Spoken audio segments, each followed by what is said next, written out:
Hello friends, welcome to Bava's healthy life. உங்கள் குழந்தைங்களுக்கு healthy food கொடுக்குறதுல ஒரே கன்ஃபியூஷனாக இருக்கா? எந்த ஃபுட் கொடுத்தாலும் சாப்பிட அடம் பிடிக்கிறாங்களா? அப்போ இந்த வீடியோ உங்களுக்கு தான்.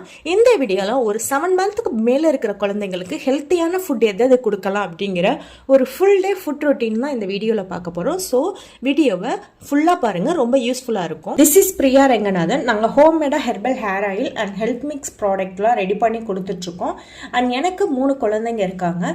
ஸோ என்னுடைய எக்ஸ்பீரியன்ஸ், நான் குழந்தைங்களுக்கு என்ன மாதிரி ஃபுட்லாம் ரெடி பண்ணி கொடுத்தேன் அப்படிங்கிற வச்சு தான் இந்த யூடியூப் சேனலில் கிட்ஸ் அண்ட் பேபிஸ்க்கு தேவையான ஹெல்த்தி ஃபுட்டான வீடியோக்கள் and health tips related videos நாங்கள் ரெகுலராக அப்டேட் பண்ணிகிட்ருக்கோம். ஸோ உங்களுக்கும் யூஸ்ஃபுல்லாக இருக்கும். நம்ம சேனலை சப்ஸ்கிரைப் பண்ணிக்கோங்க. அண்ட் வீடியோவோட எண்டில் பேபியோட ஹெல்த் டிப்ஸ் ரிலேட்டடாக ஒரு சூப்பர் அப்டேட் கொடுத்துருக்கோம். ஸோ வீடியோவை ஸ்கிப் பண்ணாமல் ஃபுல்லாக பாருங்கள், ரொம்ப யூஸ்ஃபுல்லாக இருக்கும். பவாஸ்க்கு பிரேக்ஃபாஸ்ட்டாக ஒரு சூப்பர் ஹெல்த்தியான தோசை தான் பார்க்க போகிறோம். இந்த தோசை செய்கிறதுக்கு அவனுக்கு தேவையான அளவுக்கு ஒரு 2 கரண்டி மாவு எடுத்துக்கிட்டேன். இது கூட ஒரு 2 கேரட்டை நல்லா அலசிட்டு தோல் சீவிட்டு சின்ன சின்னதாக துருவி அதையும் நான் இது கூட சேர்த்துக்கிறேன். இது கூட சின்ன சின்னதாக பொடிசாக நறுக்குன வெங்காயம் ஒரு கொஞ்சோண்டு மட்டும் நான் ஆட் பண்ணியிருக்கேன். இது கூட உங்களுக்கு குடமிளகாய் இருந்துச்சுன்னா அதுவும் கொஞ்சமாக நீங்கள் ஆட் பண்ணிக்கலாம். உரப்பு வந்து அவங்களுக்கு சேர்க்குற பழக்கம் வர்றதுக்காக கொஞ்சோண்டு குடமிளகாயை குட்டி குட்டியாக நறுக்கி சேர்த்துக்கலாம். குழந்தைங்களுக்கு உப்பு சேர்க்கலாம், ஆனால் அதை அளவாக சேர்க்கணும். கொஞ்சோண்டு அளவு உப்பு சேர்த்துக்கோங்க. சில மதர்ஸ் கேட்டாங்க, குழந்தைங்களுக்கு 1 இயர் வரைக்கும் சுகரும் அண்ட் சால்ட்டும் சேர்க்கக்கூடாது, கிட்னி ப்ராப்ளம் வரும்னு. அது உண்மை தான், பட் கம்ப்ளீட்டாக சேர்க்கக்கூடாது அப்படிங்கிறதுக்காக டாக்டர் சொல்லலை.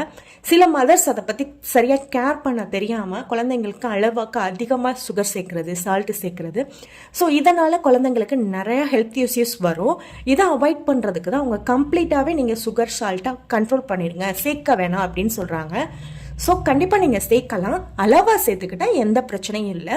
ஒரு வயசுக்குள்ளே குழந்தைங்களுக்கு அறுசுவை சொல்லக்கூடிய எல்லா சுவையையும் நம்ம அவங்களுக்கு பழக்கிறது ரொம்பவே நல்லது.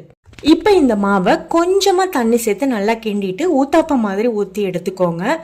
ரொம்ப தண்ணி அதிகமாக சேர்த்துட்டிங்கன்னா மாவு சீக்கிரம் வெந்துடும், கருகி போயிடும். ஆனால் உள்ளே இருக்கிற கேரட்டு ஆனியன்லாம் வெந்திருக்காது. ஸோ திக்காக வந்து ஊத்தாப்பம் மாதிரி ஊற்றிட்டு நெய் சேர்த்துக்கோங்க. குழந்தைங்களுக்கு நெய் தாராளமாக சேர்த்துக்கலாம், அது அவங்களுடைய பிரெயின் டெவலப்மெண்ட்டுக்கு ரொம்ப ஹெல்ப் பண்ணும். ஸோ நான் நெய் ஊற்றி நான் அவனுக்கு ஒரு 2 தோசை இந்த மாதிரி ஊற்றி எடுத்துக்கிறேன். நீங்களும் உங்கள் குழந்தைங்களுக்கு ட்ரை பண்ணுங்கள். இப்போ இந்த தோசையை ஓரளவு ஆறுனதுக்கு அப்புறமா ஒரு 8 மாத குழந்தைங்களுக்கு மேலே உள்ள குழந்தைங்கன்னா டைரெக்டாக இதை ஸ்மாஷ் பண்ணி கொடுத்துக்கலாம். குட்டி குட்டியாக மசிச்சு நம்ம தண்ணி சேர்த்து மசிச்சு கொடுத்துக்கலாம். பவாஸ்க்கு இப்போ தான் நான் கொஞ்சம் கொஞ்சமாக திக்காக கொடுக்கறதுக்கு ப்ராக்டிஸ் பண்ணியிருக்கேன். ஸோ இதை தண்ணி கொஞ்சமாக சேர்த்துக்கிட்டு நான் மிக்சியில் லைட்டாக கிரைண்ட் பண்ணிக்கிறேன். ரொம்ப தண்ணியாக நான் அரைக்கலை, ரொம்ப பேஸ்டியாக இல்லாமலும் ரொம்ப திக்காக சாலிட்டாக இல்லாமலும் மீடியமாக அரைச்சி கொடுத்துட்ருக்கேன். ஸோ நீங்கள் 6 மந்த் பேபிக்கு கொடுக்குறதுனாலும் கொடுக்கலாம், ஆனால் அவங்களுக்கு இன்னும் நல்லா ஃபைனாக அரைச்சி கொடுங்க. அடுத்து ஒரு 10 மந்த் பேபிஸ்க்கு கொடுக்குறீங்கன்னா கொஞ்சம் நல்லா திக்காக கொடுத்து பழகிக்கிட்டா போதும். இதுவும் நம்ம பவாஸோடைய பிரேக்ஃபாஸ்ட்டுக்கான ஒரு சூப்பர் ஹெல்த்தியான கேரட் தோசை ரெடி ஆயிடுச்சு. ஒரு மிட் மார்னிங் ஸ்நாக்ஸுக்காக நான் ஒரு எனர்ஜி ட்ரிங்க் கொடுப்பேன். அது வேறு எதுவும் இல்லை, லெமன் ட்ரிங்க் தான்.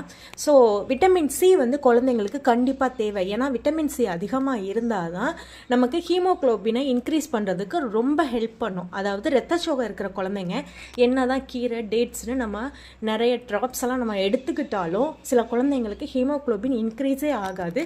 அதுக்கு காரணம் விட்டமின் சி குறைபாடு இருந்துச்சுன்னா. ஸோ அதுக்கு வந்து நான் லெமனில் ஒரு 4 ட்ராப்ஸ் மட்டும் எடுத்துக்கிறேன். இது கூட வார்ம் வாட்டர் கலந்துக்கோங்க. நீங்கள் நார்மல் வாட்டர் கலக்காமல் நல்லா வார்மாக இருக்கிற வாட்டர் கலந்துக்கிட்டு இது கூட கொஞ்சமாக ஒரு சிட்டிகை சொல்லுவாங்க, ரொம்ப கம்மியான அளவு உப்பும் சுக்கு மிளகு தூள் பண்ணி வச்சுக்கோங்க. ஸோ இதையும் கொஞ்சமாக நான் கலந்து நல்லா மிக்ஸ் பண்ணிவிட்டு குழந்தைங்களுக்கு கொடுங்க. கொஞ்சம் டேஸ்ட் ரொம்ப புளிக்கிற மாதிரி இருந்தால் இன்னும் கொஞ்சம் தண்ணி ஆட் பண்ணி கொடுத்துக்கோங்க. சில குழந்தைங்க உப்பு டேஸ்ட் பிடிக்கலன்னா நாட்டு சக்கரை கூட நீங்கள் கலந்து கொடுத்துக்கலாம். குடிக்க பழக்குங்க, ஏன்னா விட்டமின் சி வந்து குழந்தைங்களுக்கு ரொம்ப ரொம்ப முக்கியம். லஞ்ச் அண்ட் டின்னர் ரெசிபியோடைய பார்ட் 2 வீடியோ டெஸ்கிரிப்ஷனில் அட்டாச் பண்ணியிருக்கேன், பார்த்துக்கோங்க ஃப்ரெண்ட்ஸ். இது போல் ரெகுலர் வீடியோஸ் வேணும்னா நம்ம சேனலை சப்ஸ்கிரைப் பண்ணிக்கோங்க. இந்த வீடியோ உங்களுக்கு பிடிச்சிருந்தா உங்கள் ஃப்ரெண்ட்ஸுக்கு ஷேர் பண்ணுங்கள் ஃப்ரெண்ட்ஸ். தேங்க்யூ.